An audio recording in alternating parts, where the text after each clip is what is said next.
Hey everyone, welcome back. Today we are going deep on neuroplasticity, the brain's ability to reshape and adapt over time. Yeah, throughout your whole life. We've got some great research from MindLab Pro and the Cleveland Clinic to unpack this. Get ready to learn how to rewire your brain for better memory, sharper focus, and even a brighter mood. Yeah, what always fascinated me about neuroplasticity is that it just throws out the old idea that our brains become fixed as we age. Right, it's like having a superpower. So to start us off, could you give us a simple definition of what neuroplasticity is? Yeah, so MindLab Pro has a pretty good explanation. Basically, neuroplasticity is your brain's ability to change its structure and function based on your experiences. Think of it this way. Every time you learn something new, practice a skill, or even just think a thought, your brain is subtly rewiring itself. Wow, so our brains are like constantly evolving landscapes shaped by everything we do. Exactly, and this ability to learn and adapt is so crucial for survival, especially for humans. Yeah. The Cleveland Clinic article really emphasizes this. We live in complex and ever-changing environments.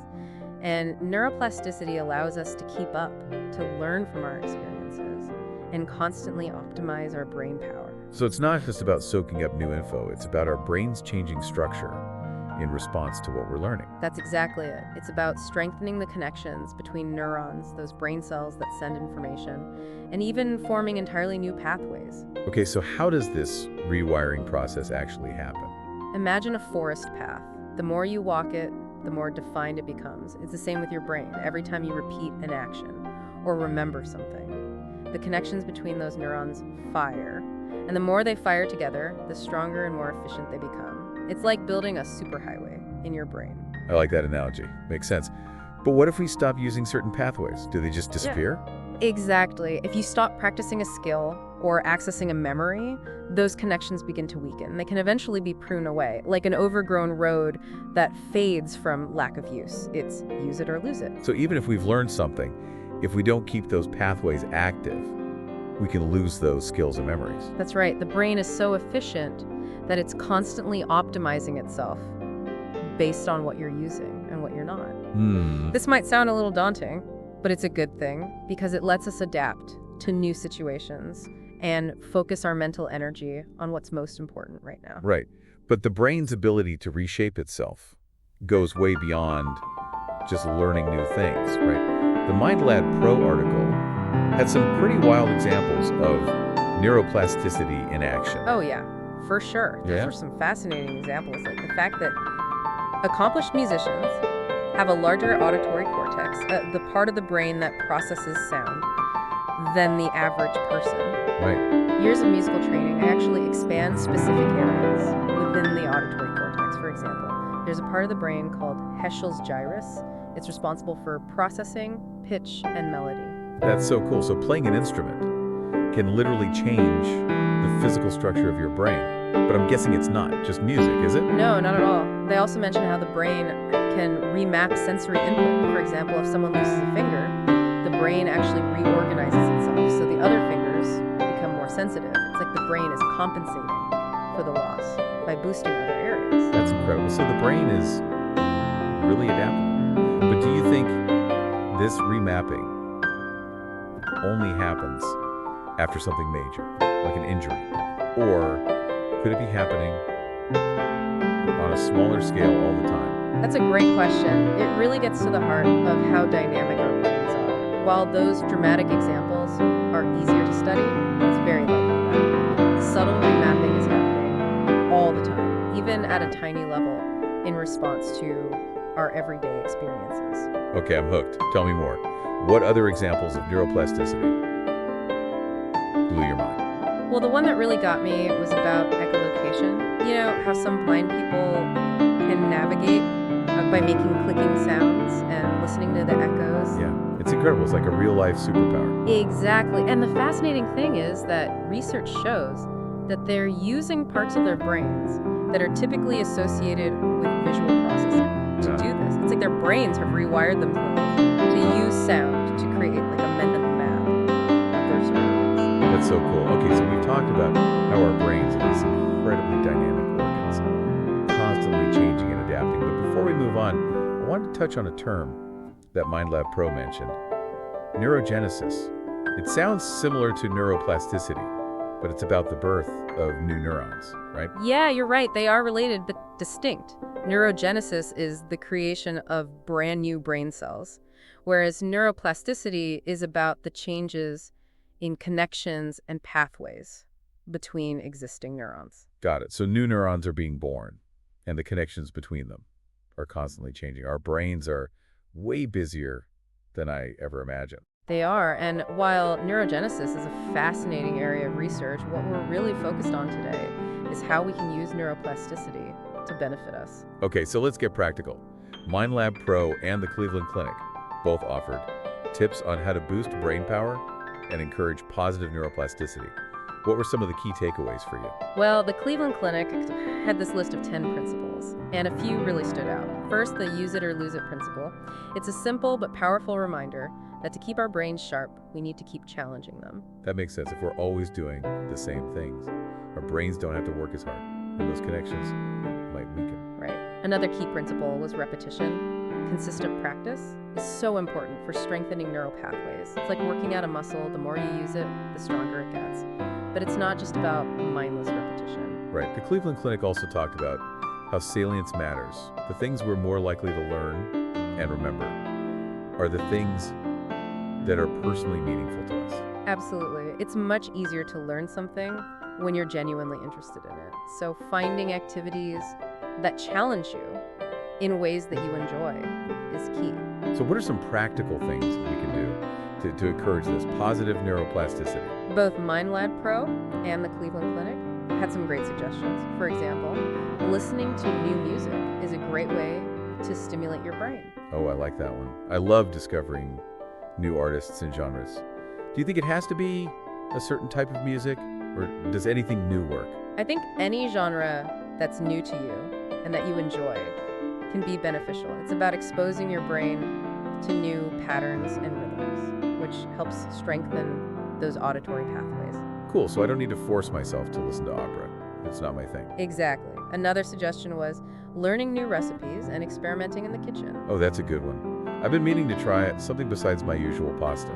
Yeah, it's a really great way to engage your senses and different cognitive functions. You know, you're reading instructions, measuring ingredients, problem solving when things don't go to plan. It's a multi-sensory experience that really activates those neural pathways. I can just imagine all those new connections forming. Okay, what else did they suggest? Well, if you want a challenge, knowing a new language is a good option. Oh, that's definitely on my list. Wait, they seem so daunting. Do you think it matters how old you are when you start? It's never too late to start learning a new language. Kids might pick them up more easily, but research has shown that adults can get significant brain benefits from language learning, no matter their age. That's good to know. I might finally dust off that Spanish textbook. What else can we do to shake things up? Even small changes to your routine can make a difference. MindLab Pro suggested things like taking a new route to work, or brushing your teeth with your non-dominant hand, or even trying a new kind of coffee. You know what? I actually tried that toothbrush thing a while back. It was so awkward at first, but it was kind of fun. Yeah, it's those little things that force your brain out of autopilot and make it adapt and form new pathways. I like it, like a little playful brain workout. But let's be real. We all have those days where our brains just feel fried. Is anything we can do to help them recover and recharge? Definitely. This is where something we hear about all the time comes in. Both articles checked the importance of sleep for neuroplasticity. I was just thinking, I'm pretty sure I've heard that sleep is important for pretty much everything.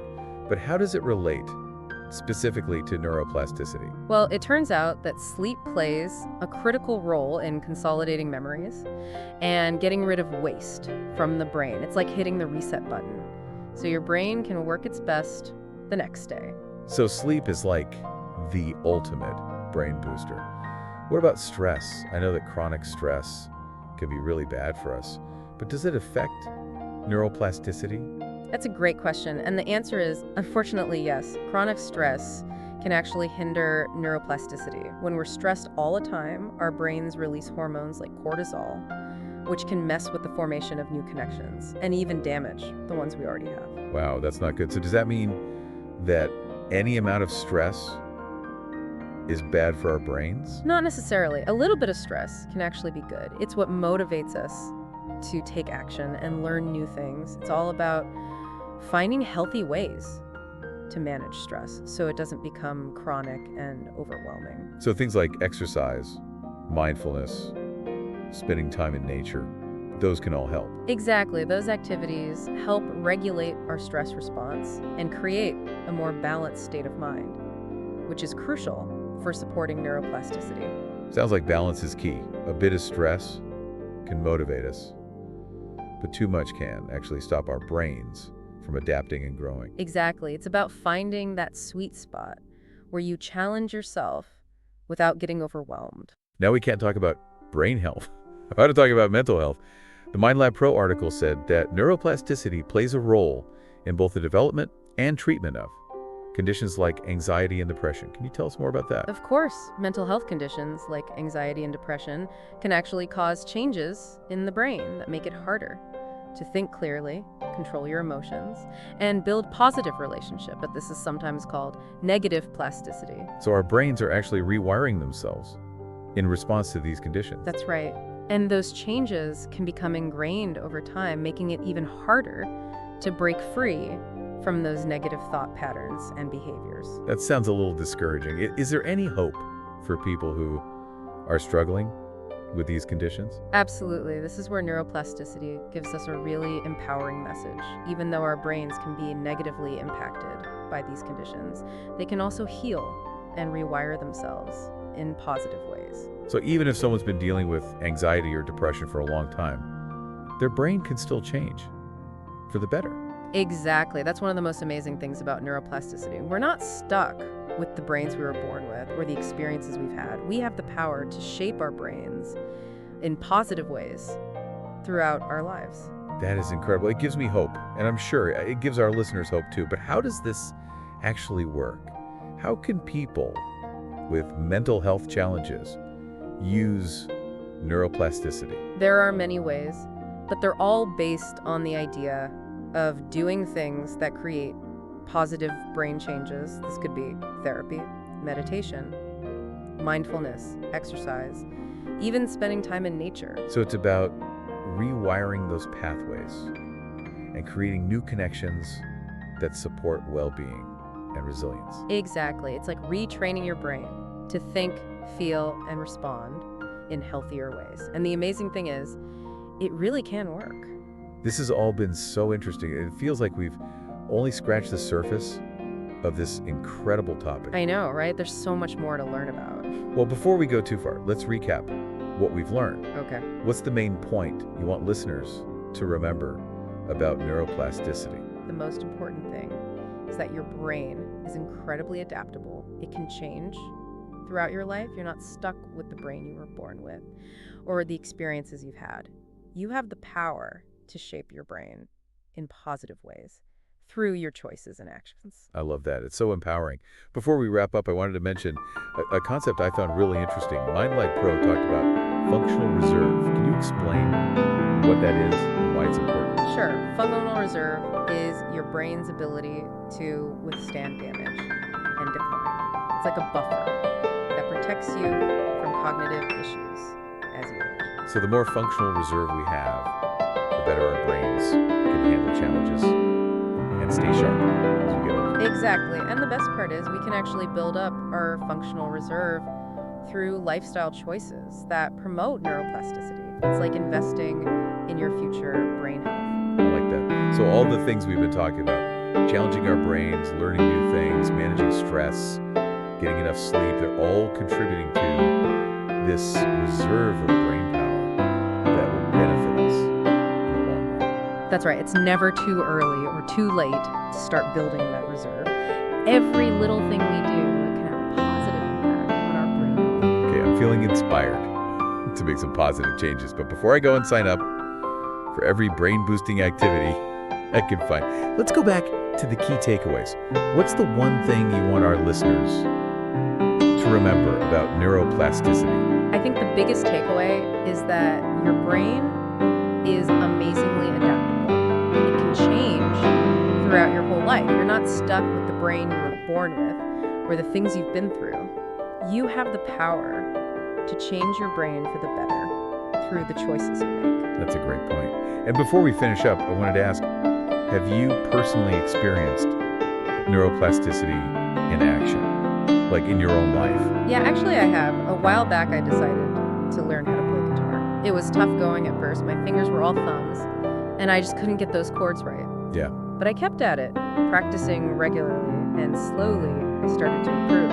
Not only did I learn a new skill, but I also noticed that my focus and concentration got better in other areas of my life too. It was like my brain was getting a good workout, and it had these unexpected benefits. That's fantastic. It really shows you how learning new things can impact our lives in so many ways. Absolutely. For me, that experience really proved that. Neuroplasticity is ongoing. It's not just about recovering from an injury or learning one specific skill. It's about always challenging ourselves to grow and adapt, which keeps our brains healthy and strong. That's a great way to put it. It's so empowering to know